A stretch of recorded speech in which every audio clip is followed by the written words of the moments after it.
Imagine turning on your TV and it just works. No ads shoved in your face, no lag, no weird motion, just a clean, smooth, cinema-grade picture with sound that pops.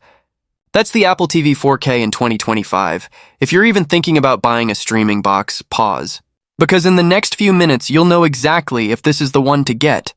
The settings you must change on day one, which model to buy, and a few mistakes that quietly ruin picture quality for most people. Here's the promise. By the end, you'll have the exact setup for a sharper image. Clearer dialogue, fewer buffering issues, better sports, better gaming with controllers you already own, and a smarter home, all on a box that stays fast for years. And yes, I'll tell you the one feature Apple doesn't shout about that makes this thing a secret weapon for your living room. Let's start with the real reason people fall in love with Apple TV: speed and sanity. Every app opens fast. Scrolling is buttery. tvOS is clean, focused, and not covered in ads. Your shows, your apps, your profiles front and center. No sponsored clutter. No mystery settings that break things.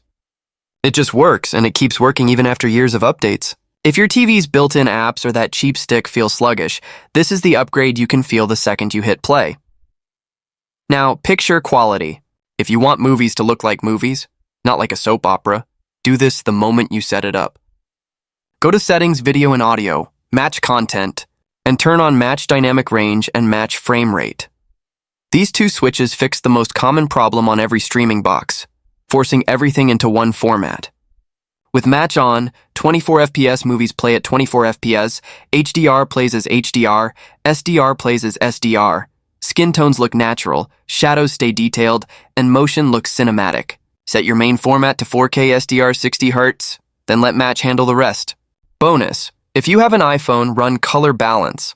It uses your phone to dial in the Apple TV's color to your screen. It's quick and it works. Audio next, because dialogue matters. If you've ever cranked the volume for voices and then got blasted by explosions, you're not alone. Pair the Apple TV with HomePods or a good soundbar and turn on enhanced dialogue and audio settings when available. It lifts voices without making everything sound thin. You can also share audio with AirPods for late-night watching, and it supports spatial audio with AirPods Pro or Max for that in-your-head theater effect. If you're running a Sonos Arc or a receiver, enable EARC on your TV and Apple TV to route other HDMI inputs, like your console, through your better speakers. It's one of those upgrades you feel immediately. Live TV and sports? This is where Apple TV quietly dominates because of app quality. YouTube TV, Hulu Plus Live TV, Fubo, Prime Video, ESPN Plus, they run smoothly here.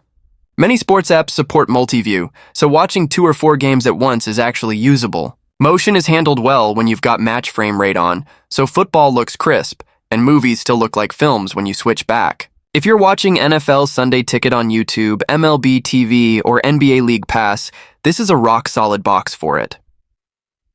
Gamers, you don't need a console to enjoy quick sessions or family games. Apple Arcade runs great, and the Apple TV pairs with PS5 DualSense and Xbox controllers in seconds, complete with Rumble support in many titles. For casual games, retro emulators in the App Store, party games, and kids' titles, it's perfect. And because the chip inside is fast, menus and games feel responsive. This isn't a PS5 replacement, but it is a legit living room gaming box for everyone else. Smart home people, this is your hub. Apple TV 4K is a HomeKit and Matter controller, and it acts as a thread border router if you get the Ethernet model. Translation: your smart lights, locks, thermostats, and sensors get faster, more reliable, and less "my app says offline." Set up scenes like movie night to dim lights and lower shades with one button on the Siri remote. Doorbell rings.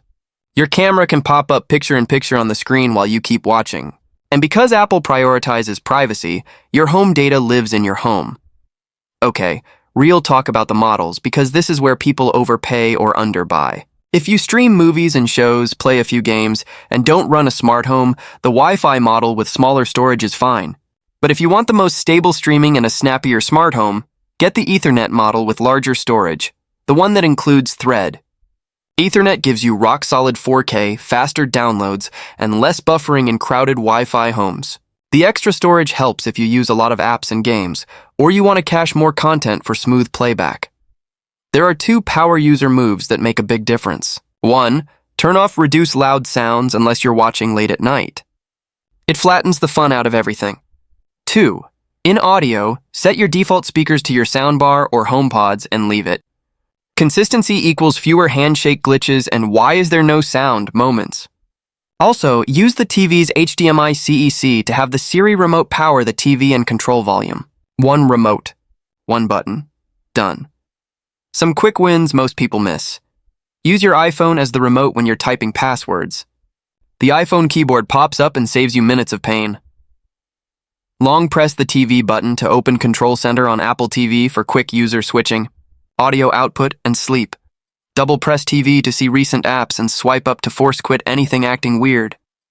AirPlay is your friend. Photos from a party, a quick video from your phone, or mirroring a laptop for a presentation, it's frictionless. FaceTime on the big screen. Use your iPhone as the camera with continuity camera, sit on the couch, and actually enjoy family calls. Who should skip Apple TV? If you just want the cheapest box to watch Netflix on a bedroom TV, a budget stick will do.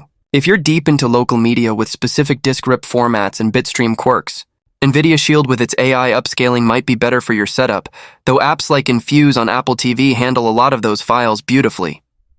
If you hate Apple's ecosystem, obviously this won't convert you. But if you value picture accuracy, speed, privacy, long-term updates, and a clean interface, Apple TV 4K is the one to beat. Let's talk value. Yes, it costs more than a Roku or a Fire Stick, but here's what you actually get for the price. No ad-filled home screen.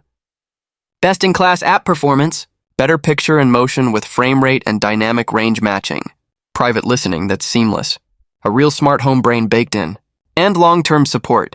This is a box you'll keep for years, not months. If you're wondering, should I wait for a 2025 refresh? Here's the honest answer. Don't wait unless you absolutely need bleeding-edge specs. Apple's updates to the Apple TV are usually speed bumps and small tweaks. The current Apple TV 4K has more than enough power for streaming, sports, arcade, and smart home. If a new one drops, great. You're still in the best ecosystem and your box will keep getting updates for years. Buy when you need it. Enjoy it right away. Before you go, 2 final settings that make an instant difference.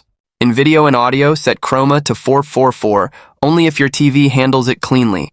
Most folks can leave it on default and focus on match content. And if your TV supports Dolby Vision but makes SDR look dull, force the Apple TV to 4K SDR with match on. That way SDR stays punchy and HDR only kicks in for actual HDR content. That single change fixes 90% of why does this look off. Complaints. Summary. Lightning round. Apple TV 4K in 2025 is the streaming box for people who care about picture and sound, want a sane interface without ads, love fast apps, and plan to keep their gear for years. Get the Ethernet model if you can. Turn on match dynamic range and frame rate. Pair it with solid speakers or HomePods for clear dialogue and punchy sound. Use your iPhone for setup, passwords, and FaceTime. And if you're into smart home, this box quietly upgrades everything. If this helped you decide, you know what to do. Save this so you can set yours up the right way the first time. And if you want a deep dive on the best picture settings for LG, Samsung, Sony, and TCL TVs with Apple TV 4K, tell me which TV you have. I'll make that guide next.